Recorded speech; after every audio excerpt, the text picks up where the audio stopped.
Ang kahulugan ng pagtagas o leak ng tubig sa iyong bubong o tubo sa feng shui. Paano ito nakakaapekto sa daloy ng iyong pera at suwerte dito? Atin ang tuklasin sa video na ito. Kung ngayon mo palang napuntahan ang channel na ito, huwag kalimutan na mag-like at mag-share ng video na ito.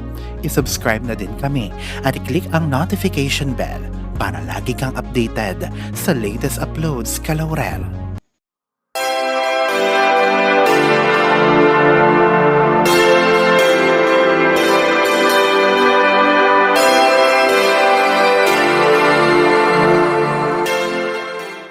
Ang leakage o pagtagas ng tubig sa bahay sa loob at labas nito ay isang kritikal na issue na kinikilala sa feng shui.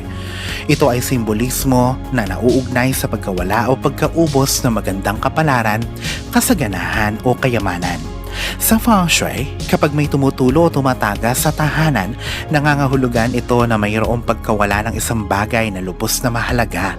Sa pangkalahatan, kapag may leakage sa bahay, tubig agad ang sasagi sa ating isipan. Ang tubig ay mahalaga mula sa 5 elemento sa feng shui, katulad ng apoy, kahoy, lupa at metal. Ang kahulugan ng water leakage o pagtagas ng tubig sa feng shui. Ang elemento ng tubig ay konektado sa daloy ng kasaganahan at kayamanan. Ito ay ginagamit upang sumimbolo sa kayamanan at pananalapi. Bilang karagdagan, ang tubig ay nagbabahagi ng isang malakas na ugnayan sa instinct, karunungan at flexibility. Bilang isang sinaunang kasanayan, nakikita ng feng shui na ang pagtagas ng tubig ay hindi kanais-nais at masama. Sa feng shui, ang pagtagas din ng tubig ay may simbolismo na nangangahulugan ng pagkawala ng enerhiya, kayamanan at swerte. Ang pagtagas ng tubig o water ay sumisimbolo sa kahirapan, kakulangan at pagkawala ng pera at maaaring humantong sa pagkawala ng pagkilala at katanyagan sa pamilya o sa may-ari ng tahanan. Ang pagtagas ng tubig ay maaari ding sumagisag sa kabiguan na mahawakan ng maayos ang ilang mga isyu o problema na darating sa buhay ng isang tao. Ito ay nagpapakita ng kakulangan ng kapasidad na kontrolin ang mga sitwasyon at mga gawain sa iyong buhay. Saan ba may pagtagas ng tubig o water leakage sa iyong bahay? Ano ang kahulugan nito? Kung ito ay sa bubong, ang kahulugan ng leaking roof o tumatagas na bubong sa feng shui ay hindi pag-alis sa bawat emosyonal na sakit o problemang naganap na.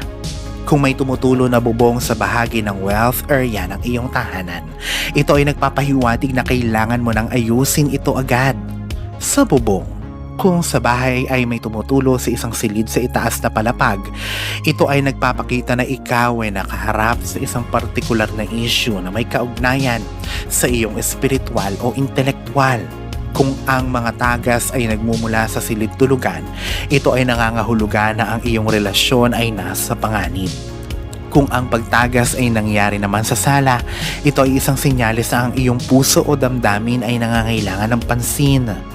Nangangahulugan ito na kailangan mong alagaan ang isang bagay na may halaga sa iyong puso. Kapag naganap ang pagtaas sa kusina, sumisimbolo ito sa mga hamon na may kaugnayan sa pamumuhay. Ano naman ang mga pisikal na pangit na epekto ng pagtulo ng tubig sa loob ng bahay mula sa bubungan nito?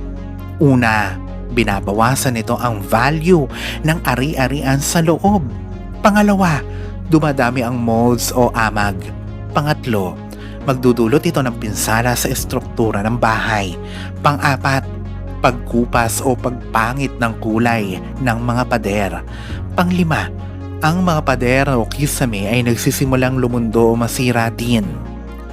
Sa gripo naman, ano naman ang mga espiritual na kahulugan ng mga problema pagdating sa pagtutubero o plumbing sa iyong bahay? Ang espiritual na kahulugan ng anumang mga issue sa plumbing o ng mga tubo sa bahay ay sumisimbolo ng kawalan ng kontrol sa mga sitwasyon, emosyon, at ng mga gawain ng nakatira o may-ari nito. Ang mga problema sa gripo ng tubig ay nagre-resulta sa pag-aaksaya ng tubig na nagpapataas ng singil sa tubig at nagiging sanhi ng pagkasira ng paligid sa iyong tahanan. Narito ang 11 feng shui cures para sa mga problema sa gripo ng tubig. Una, dapat napatayin muna ang supply ng tubig o ang mismong pinagmumulan nito. Pangalawa, ayusin agad ang pagtagas. Pangatlo, alisin ang knob handle ng gripo. Pang-apat, alisin ang gripo sa katawan nito. Pang-lima, kontrolin ang pagkabasa at hindi ka nais-nais na amoy na siyang nagdudulot ng negatibong enerhiya. Pang-anim, panatilihing nakasara ang valve nito. Pang-pito, pasiglahin ang lugar sa pamamagitan ng paglilinis. Pang-walo, palakihin ang mga halaman dito na siyang nagbibigay ng positive energy sa lugar. Pang-siyam, i-repaint ang espasyo. At ang pang-sampu, patuloy na pangalagaan at regular na linisin ang area. Sa feng shui, narito ang ilang karaniwang paniniwala na may kaugnayan sa pagtagas ng tubig at posibleng masamang epekto nito sa iyong pinansyal. Hindi dapat tumatagas ang tubig sa iyong tahanan. Ito ay nangangahulugan ng kawalang kontrol sa buhay. Kapag may tubig na tumatagas sa iyong tahanan, ito ay nangangahulugan na nawawala na ang iyong kayamanan at kasaganahan. At ang panghuli, kapag mayroon kang pagtagas ng tubig sa iyong tahanan, ipinapakita nito na pinahihintulutan mong tumagas ang iyong enerhiya palabas na maaaring mag-alis sa iyong kalusugan o mawala ng swerte.